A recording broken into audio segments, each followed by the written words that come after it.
Todos conocemos la noticia del brote de botulismo que se detectaba en determinadas tortillas que a su vez eran retiradas del mercado.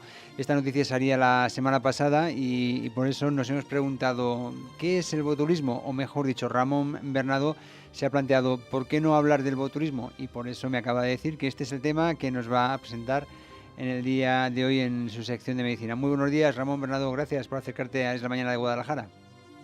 Pues no, gracias a ti, José Luis, por recibirme también y gracias a todos nuestros espectadores y oyentes por estar atentos a esta sección de salud que tiene Radio Guadalajara y Alcarria TV.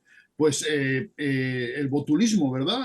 De vez en cuando saltan a los medios de comunicación algún brote de botulismo. El botulismo es curioso porque es una toxinfección alimentaria, es una enfermedad producida por una bacteria, que es esta que tengo aquí atrás, que tiene forma alargada, el Clostridium botulinum, y que produce patología porque contamina los alimentos y esta bacteria produce una toxina, ¿vale? Que es la toxina botulínica.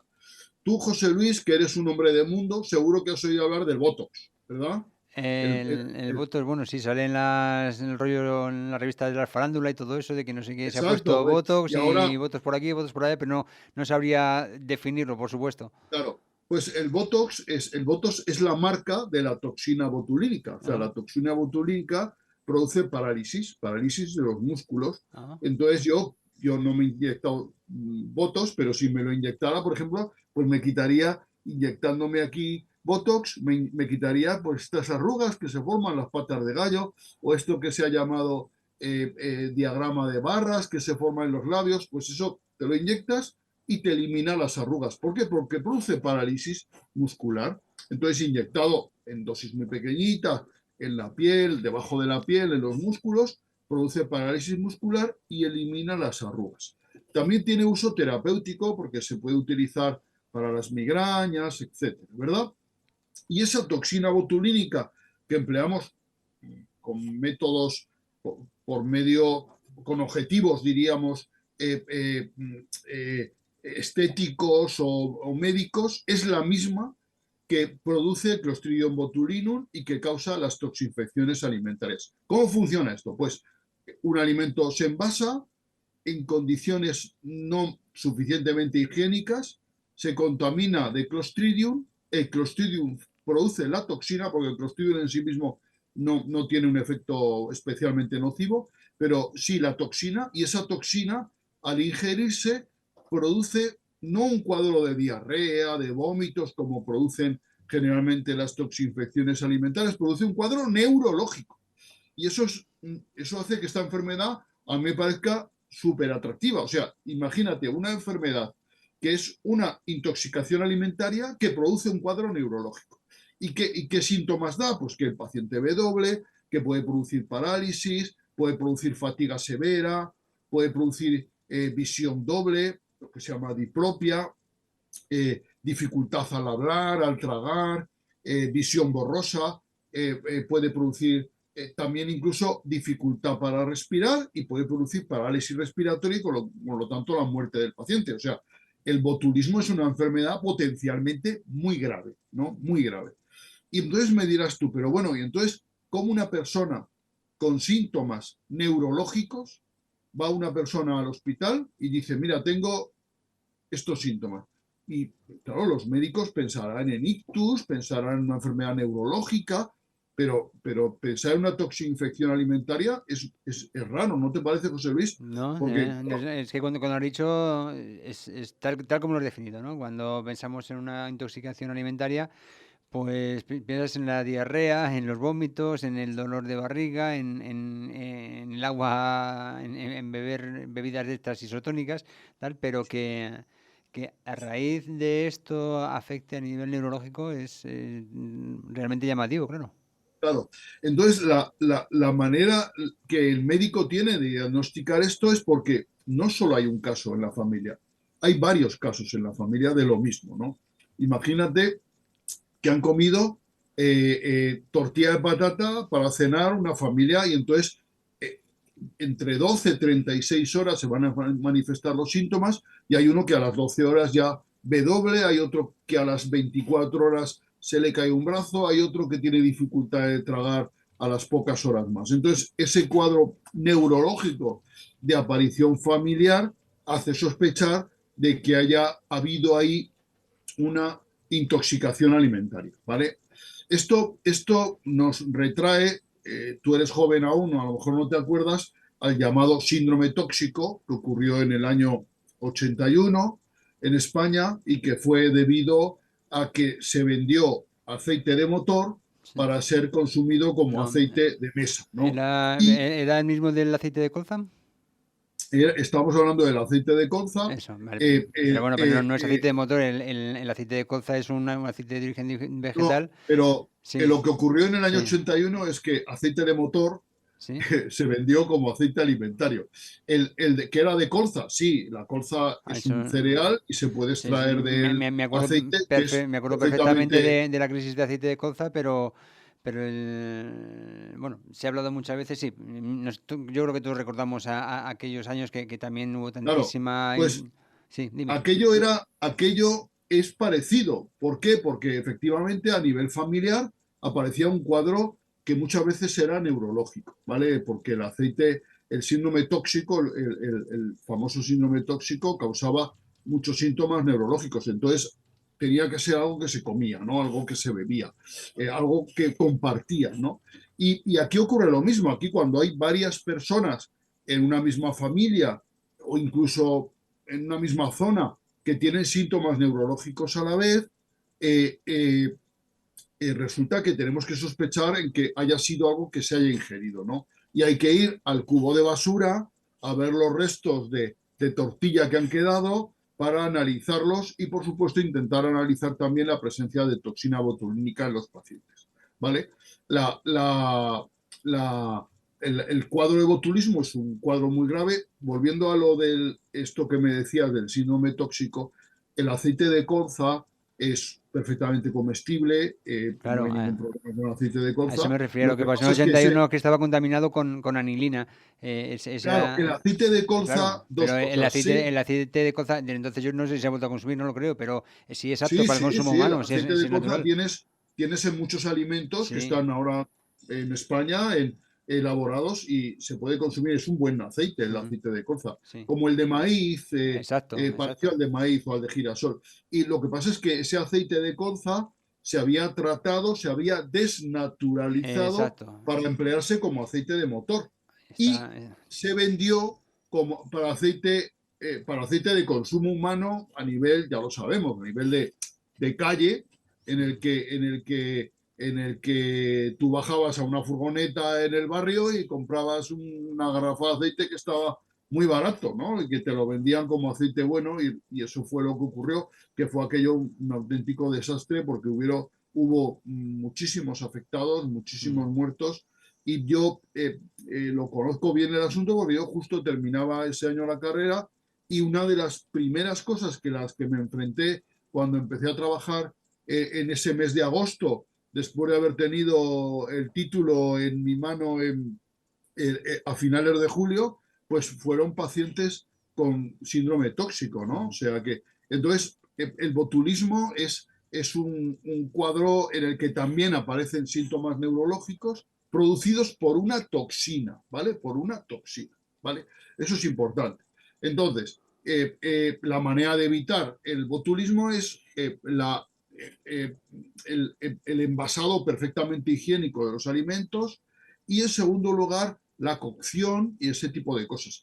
En las latas es muy característica, los alimentos enlatados es muy característico que sea un alimento más que en las tortillas de patata, pero puede pasar también sea un alimento donde pueda estar contaminado por Clostridium y por la toxina.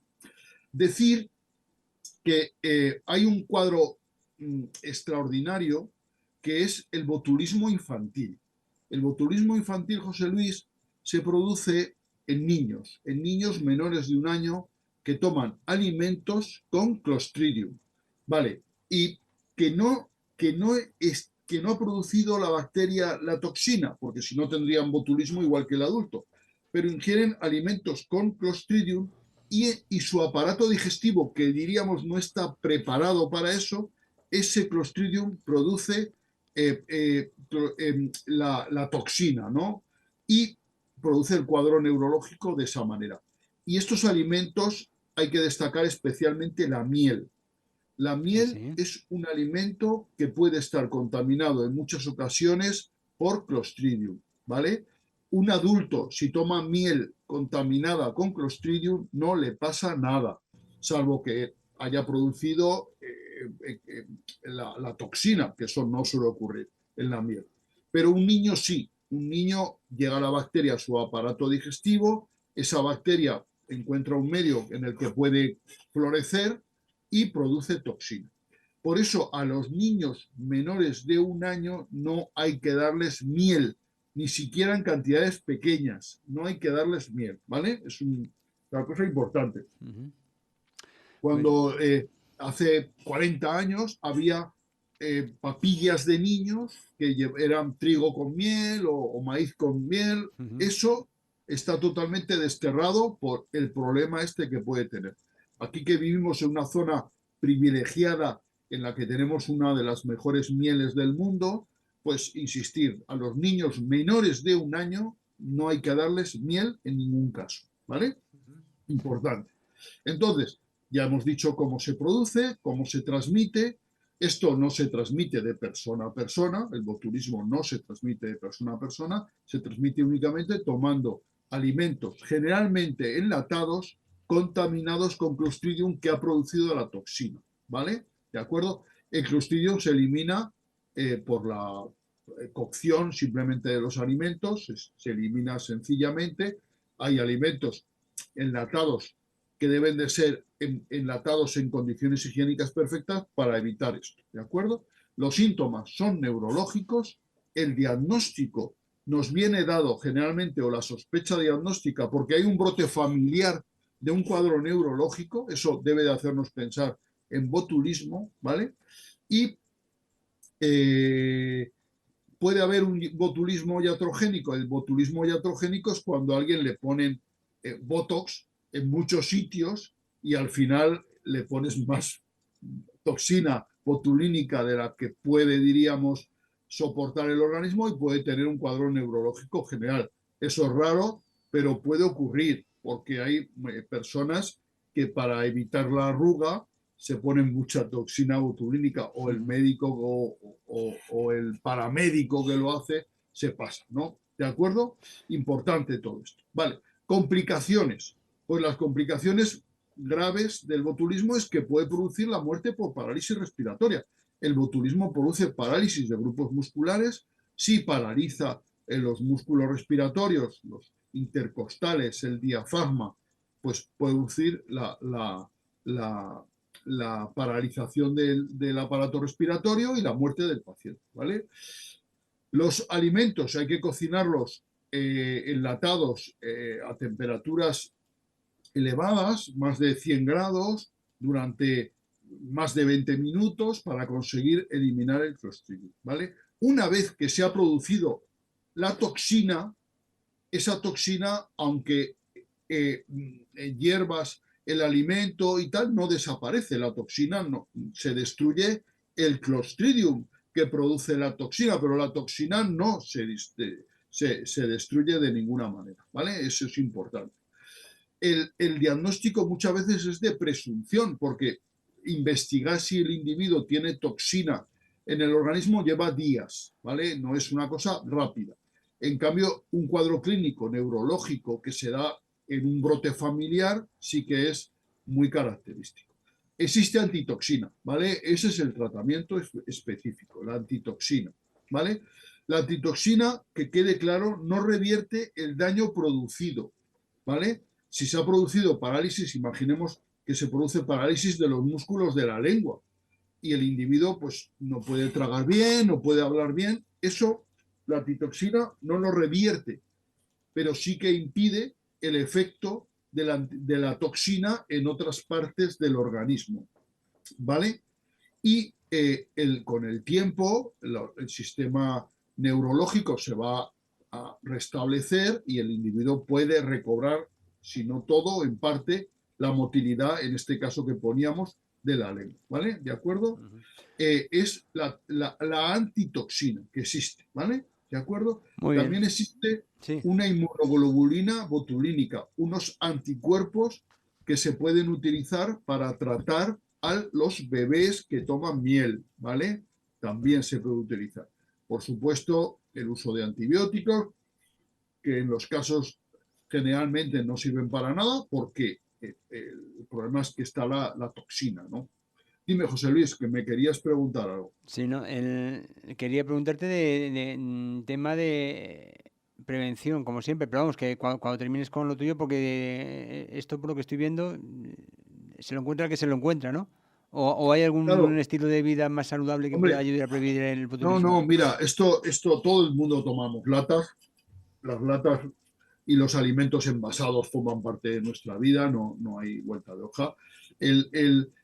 Hombre, ¿qué tener cuidado? Pues cuando una lata vemos que está abombada, o cuando la abrimos y sale gas, o esas latas que alguna vez nos hemos encontrado que abrimos y ¡puf! Sale ahí contenido, eso sospechar, ante la duda mejor tirarla, ¿verdad? Pero una lata que abrimos, que está en perfectas condiciones, que sabe súper rica, puede estar también contaminada con Clostridium, ¿vale? Ujú. Entonces, ¿qué se puede hacer? Nosotros como usuarios, muy poca cosa. Desechar las latas que estén abombadas o que salga aire al abrirlas y, por supuesto, si huelen mal o tienen mal sabor, eso no tomárselo, por supuesto. Y donde está la prevención de verdad es en la industria alimentaria, que tiene que envasar los alimentos en las mejores condiciones higiénicas para evitar la contaminación.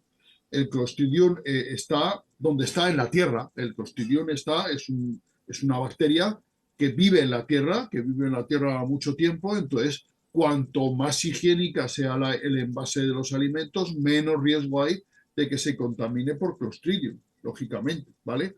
Que quede claro que el Clostridium no produce nada, es la toxina la que produce patología en el ser humano, ¿vale? ¿De acuerdo?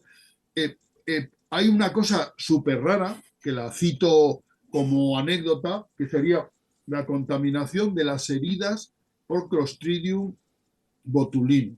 Por Clostridium tetani todos lo conocemos, produce el tétanos, que eso todos lo sabemos, heridas sucias pueden producir el tétanos, también puede estar contaminada con Clostridium botulinum y producirían un cuadro de parálisis muscular muy similar al tétanos. O sea que tampoco, eso sería una cosa anecdótica que se puede dar, pero que es muy difícil, ¿vale? Lo frecuente, la toxinfección alimentaria, recordemos, cuadro neurológico en varios miembros de una familia que han comido un mismo alimento, generalmente una lata, ¿vale? Muy bien, bueno, pues ya hemos sabido más, porque decíamos que la noticia saltaba a la luz por la semana pasada, pero si no estamos familiarizados con la trascendencia de la misma, pues, en fin, nos quedamos igual de desprotegidos. Ahora ya sabemos más sobre el botulismo, sabremos más sobre las cosas que lo generan, la prevención y cómo y la cura, desde luego. Y lo sabemos gracias a Ramón Bernadó. Muchísimas gracias por haber venido aquí a contárnoslo, Ramón, y ya hablamos mañana de cine, ¿de acuerdo? Muchas gracias, José Luis, un abrazo, muchos besos, muchas gracias a todos.